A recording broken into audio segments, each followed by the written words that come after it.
Hey everyone, and welcome back to my channel.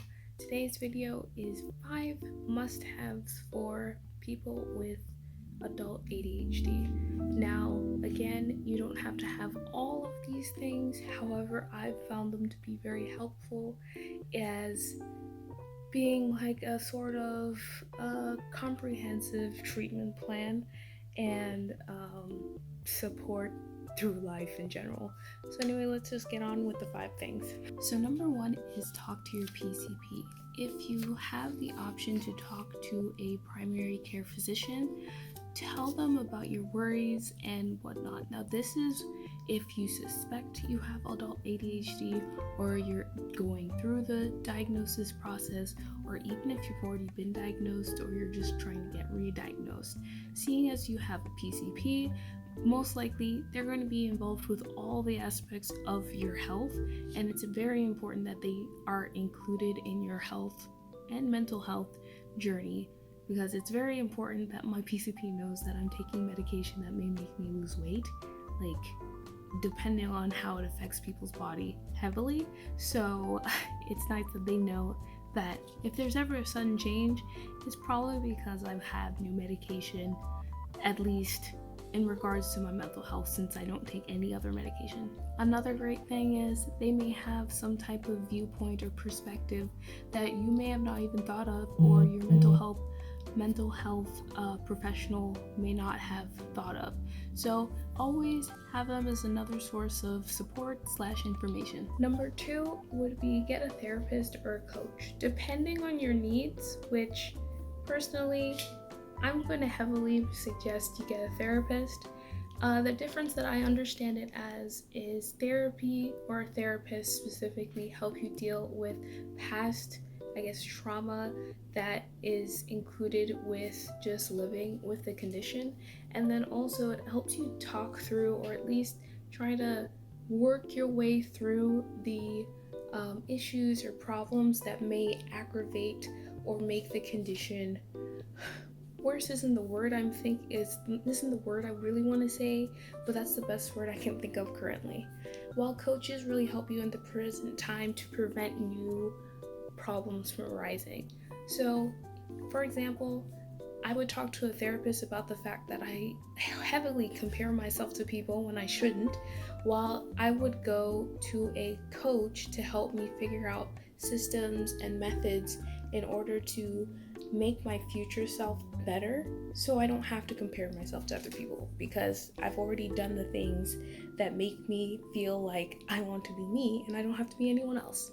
Number 3 would be something called a dopamine. So obviously ADHD is characterized by not having enough of certain neurotransmitters. The most common ones they talk about are I believe it's dopamine and serotonin. Don't quote me on that, but and dopamine is specifically just a range of things that help you get that dopamine that you need, because not everyone wants to take medication, which I'll talk about a little bit later. But if you have something that you know will give you that, boost of dopamine and information, energy / motivation, those wonderful fleeting things, then it's a great way to help you propel yourself into a task you want to do. So before I start writing a big chunk of my senior project, I'd probably want to do something on the small range of my dopamine, so I don't hyper focus and get stuck into it. So you'd want to have a small category, a medium category, and a large category to really make sure you're able to cater and curate the reward system for your brain, because sometimes Candy Crush may be considered a small item on your dopamine, but if you get stuck on it, then it's not small anymore. It's probably a large thing that gives you a lot of dopamine, and you're probably not going to stray from it all that much. So it's very individual to the person, but be very careful and meticulous on how you're planning your dopamine and use it to your advantage, because again, while I love writing, I don't actually like writing for academic reasons, so I'm gonna definitely need my dopamine for school. Now on the subject of medications and treatment options, which is actually number 4, Not everyone wants to take medication. Not everyone wants to even really use alternative treatment options. They just kind of want to figure out systems to help them, and that's perfectly fine. I currently take a stimulant to help me with my wonderfulness, but not everyone is able to due to prior conditions, or just doesn't want to, because even me, like, pain medication affects me in a weird way. So I'm glad that my stimulants don't, but that is not the same experience for everyone.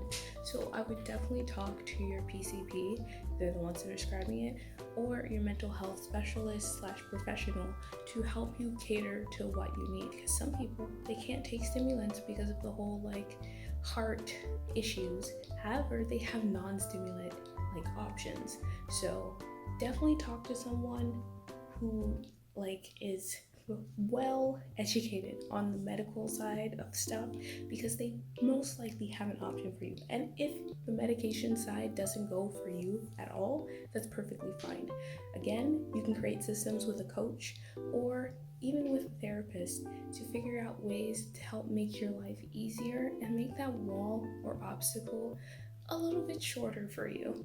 So you're able to climb it a little bit more. It's still going to be hard to climb, but at the very least, you don't have to worry about, struggling like everyone else. It's still going to be a struggle, but at least it's the struggle that you can overcome. And for number 5, last but not least, get support from your loved ones. This doesn't necessarily have to be your family, but it definitely has to be someone that you care about.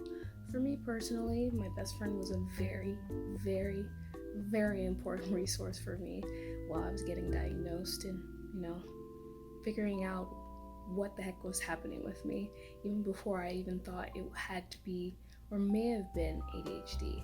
And now that I am diagnosed, my mom, who it took her a while to come, to the other side, definitely has been a big support to me. And slowly but surely, I'm going to have other people in my life that will definitely help, like my friends that recently found out. But definitely find out who you can talk to, or have someone give you perspective, because it always helps to have perspective. But I'm not going to drill on about that, because loved ones means very different things to very different people. But that's the 5 things. I'm just going to recap them really quickly. So 1, talk to your PCP.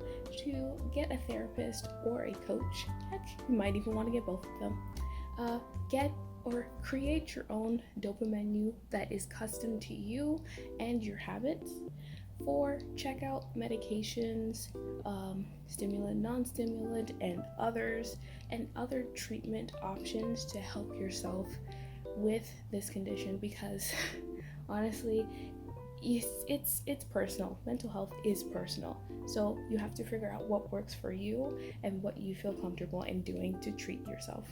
And then last but not least, get support from loved ones, whatever that may mean to you. So that's it for this video. Otherwise, I'm going to keep rambling, and I will see you all next week. Bye.